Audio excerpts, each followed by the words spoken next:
Okay, go ahead, guys. Go ahead, guys. Pop it, pop it. Don't shoot it. It's not a basketball. There you go. Good.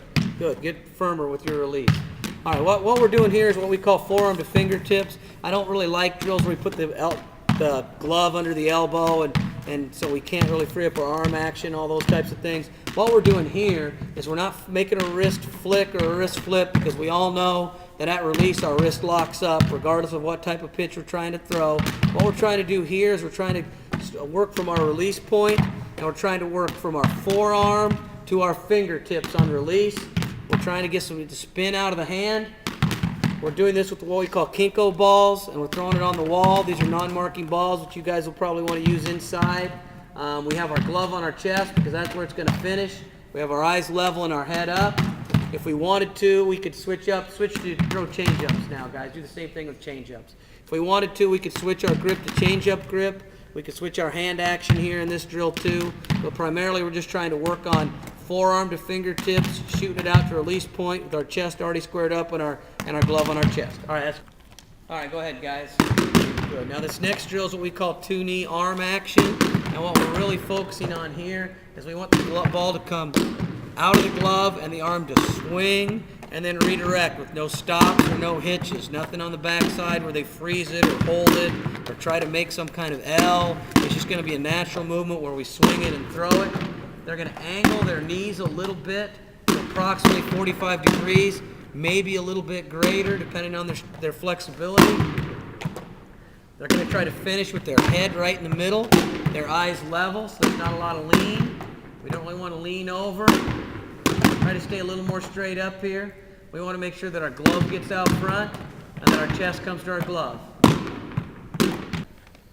The next drill in the series is one knee glove pinch. This is also a drill we do with all of our position players. But in the one knee glove pinch, what they're going to do is they're going to take the ball of their glove, swing it free and easy. When they finish, they're going to finish by pinching their glove between their chest and their knee.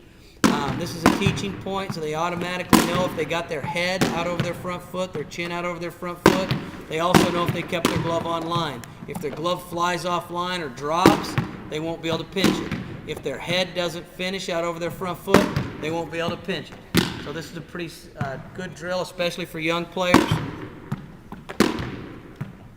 Okay. This next drill is what we call one-knee catapults. This forces the pitchers to use their core when they throw.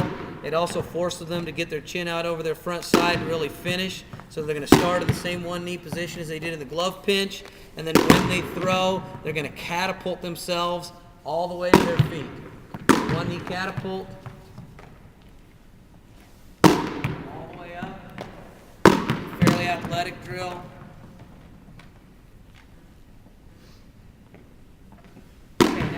Hop on the end. Do the same thing and add a hop hop. 2 hops towards the wall. Okay. This little variation here is called one knee catapult with the hop hop. What we're doing here is we're making sure they get momentum. We're making sure they stay on line. They're going to finish with 2 hops towards the direction of their throw or towards their target. Do about 1 more each. Get a good hop hop. Get up and get a good hop hop.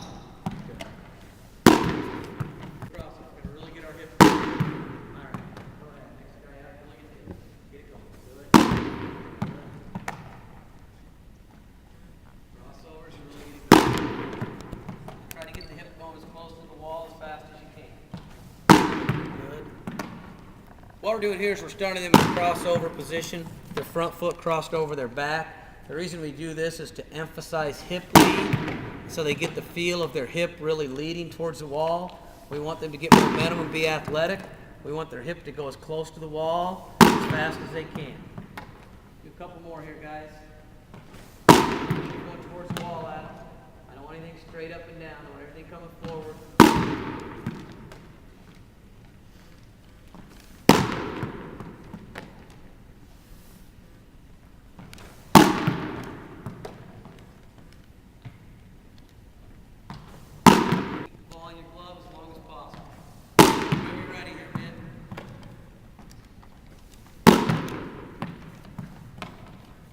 What we're doing now is we're getting a little rhythmical step behind.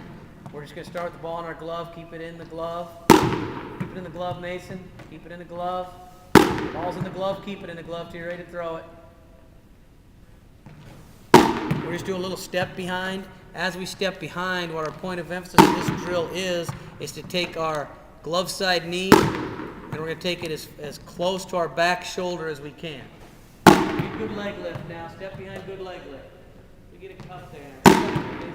Get it up there, exaggerate it a little bit. So again, we're working their rhythm, their timing.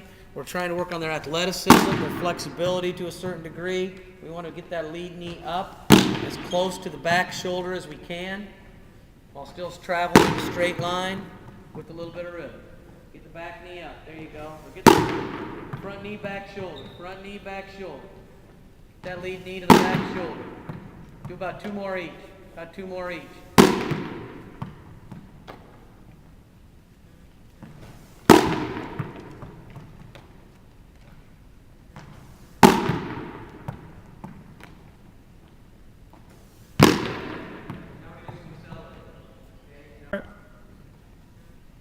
Really get it going now. Really exaggerate the arm drive. What we're doing here is what we call accelerators. Now, on accelerators, we're trying to really exaggerate our arm swing so that we start with our hands in a T. And when we swing the ball, we swing it clear past our glove, not to our glove, but past our glove, clear up through our armpit as far as we can. We're going to swing it as hard as we can up and under. We're going to swing it as hard as we can on the back side. So really get a good arm swing here, men. Really exaggerate the arm swing. And what we're trying to do is emphasize athleticism and hand speed. Really exaggerate the arm swing. At the same time, we're exaggerating our step behind with our lower leg. So now really get a good leg drive. Really exaggerate that leg drive. Really get it going. Be aggressive. Really get that back foot going. 1, 2, back foot, front foot. Really explode. Get stretched out there now. Get both feet really going. There you go. There you go.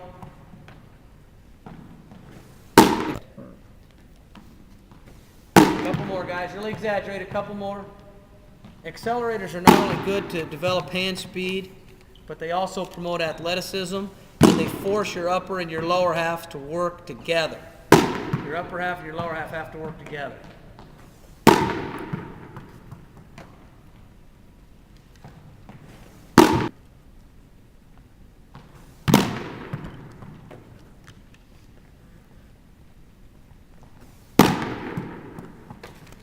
Right now, what we're doing is we're just working from the stretch.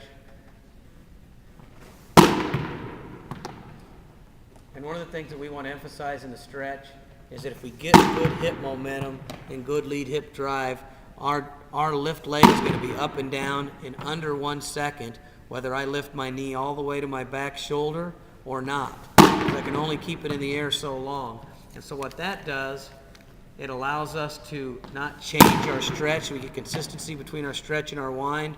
We don't slide step. We don't need to. It also allows us to maintain that natural stride. All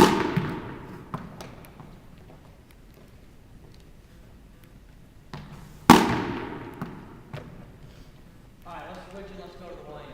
Okay, let's switch and let's go to the wind. And I'm just going to throw fastballs in the wind. That hip going now.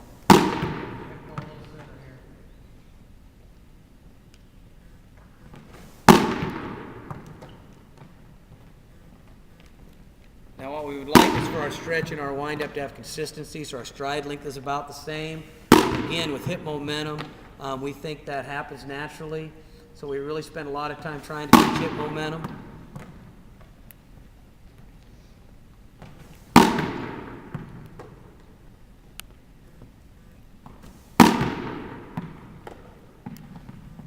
You get it going early now. Get the hip going early now. Don't shut it off yet.